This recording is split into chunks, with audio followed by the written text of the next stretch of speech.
세상의 지옥이라 일컬어진 이스라엘 하마스 전쟁. 7일간의 일시 휴전이 종료된 직후부터 이스라엘은 팔레스타인 가자 지구에 다시금 대대적인 공습을 시작했습니다. 전쟁이 다시 시작된 지난 1일부터 가자 지구는 치명적인 공습으로 곳곳에 잿빛 연기가 피어올랐는데요.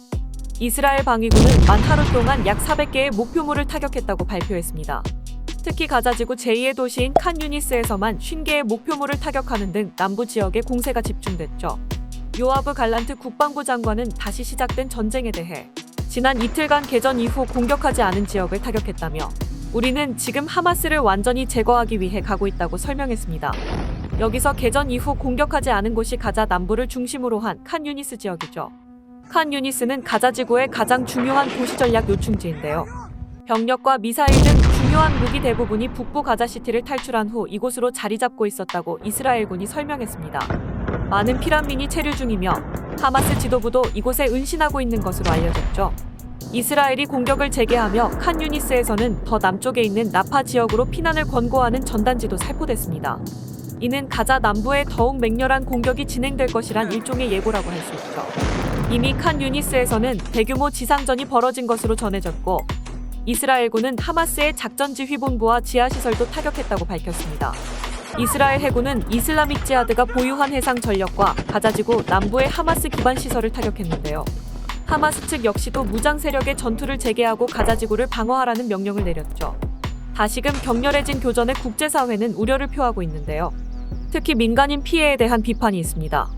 현재 가장 맹렬한 공격이 이어지는 가자지구 남부 지역에는 가자 주민 230만 명 중 약 3분의 2가 머물고 있을 정도이기 때문이죠. 이에 이스라엘군은 AI를 활용해 표적을 탐색하는 기술을 공개하기도 했는데요. 보금이라는 이름의 AI 시스템은 하마스나 이슬라믹 지하드 요원으로 의심되는 개인의 자택 같은 공격 표적을 자동 추천하는 데 이용되고 있습니다. 지난 몇 년간의 데이터베이스를 구축해 암살 대상자 명단을 작성하는 데도 중요한 역할을 한다는 거죠. 결국 관련 시설만 정밀하게 공격하고 비전투원에게는 최소한의 피해를 주는 방법이라는 말인데요. 하지만 이러한 주장을 뒷받침하는 증거가 부족한 문제 등 여전히 의문점은 남아 있습니다. 이스라엘 하마스 전쟁은 또한 확전의 우려 역시 큽니다. 이미 시리아 국방부는 지난 2일 이스라엘군이 수도 다마스쿠스 근처를 공격했다고 밝혔습니다. 내전 감시단체 시리아 인권관측소는 다마스쿠스에서 헤즈볼라 측 대원 2명이 전사했다고 전했죠. 전날에는 헤즈볼라가 이스라엘군 공습으로 조직원 1명이 숨졌다고 밝혔습니다. 잠시간의 휴전으로 평화의 희망을 맛봤던 가자지구는 다시금 피로 물들고 있습니다. 이스라엘 정보기관 모사드는 네타냐후 총리의 지시로 휴전 협상 테이블에서 귀국했고 억류 중인 여성 인질을 모두 석방하길 거부하고 있다고 비난했습니다. 하마스 역시 전면적인 휴전 없이는 억류 중인 이스라엘 인질을 석방하지 않겠다고 밝혔습니다. 결국 끝까지 간다는 양상으로 치닫는 이스라엘 하마스 전쟁은 어떤 결말을 맞게 될까요?